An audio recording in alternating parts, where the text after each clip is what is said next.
you're recognized for 5 minutes. Thank you, Mr. Chairman, and thank you to all of our witnesses for being here today.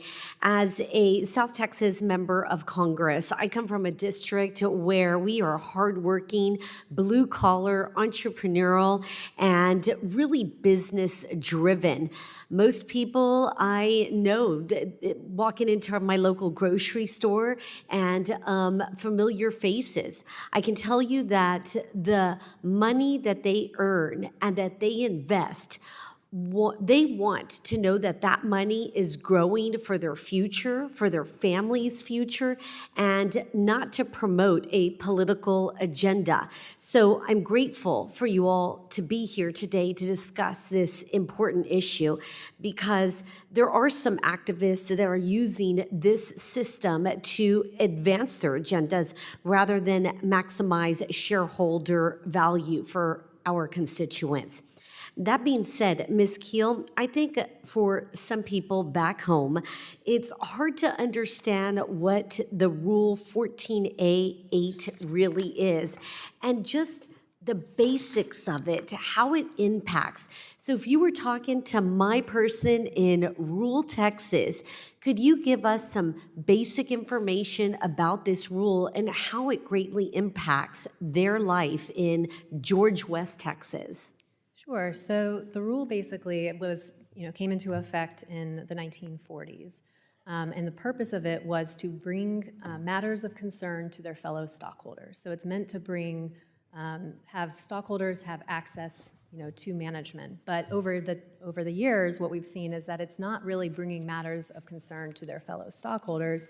It's bringing matters that are concerning to them and, very narrowly just them. So right now, we'll see lots of shareholder activists from both the left and the right will submit proposals relating to all sorts of issues. Some are governance, some are compensation, and then we have a lot of proposals on what we call the E and the S, so the environmental and the social. And those are going to be addressing highly politicized topics that reasonable minds can certainly disagree on. And so once they submit those to a company will be obligated to consider that and put it on its proxy statement unless it decides to exclude it. And then there's an entire process for going through that process. So you mentioned that these are activists from the far right and the far left, that there is an issue here that we need to address, and that issue needs to be rational guardrails to put in place. So this should really not even be a partisan issue. This should be a common sense issue. What guardrails could you share with my constituents listening today that would be very effective?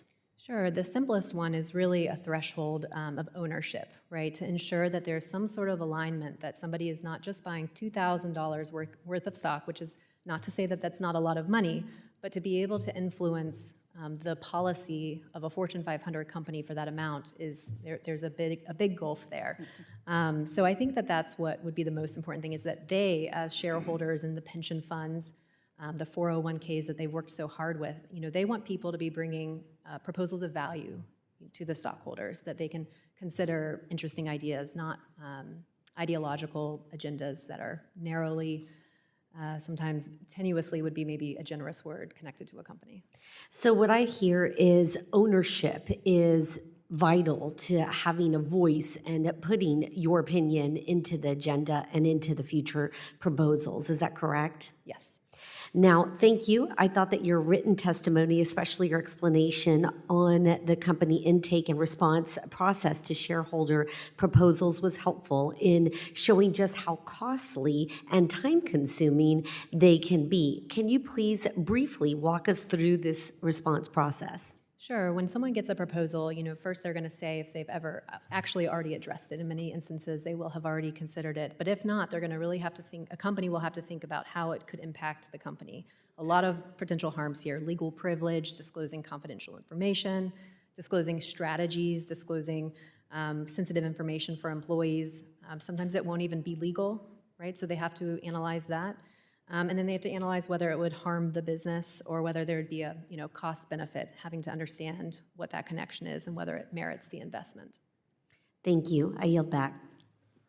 The gentleman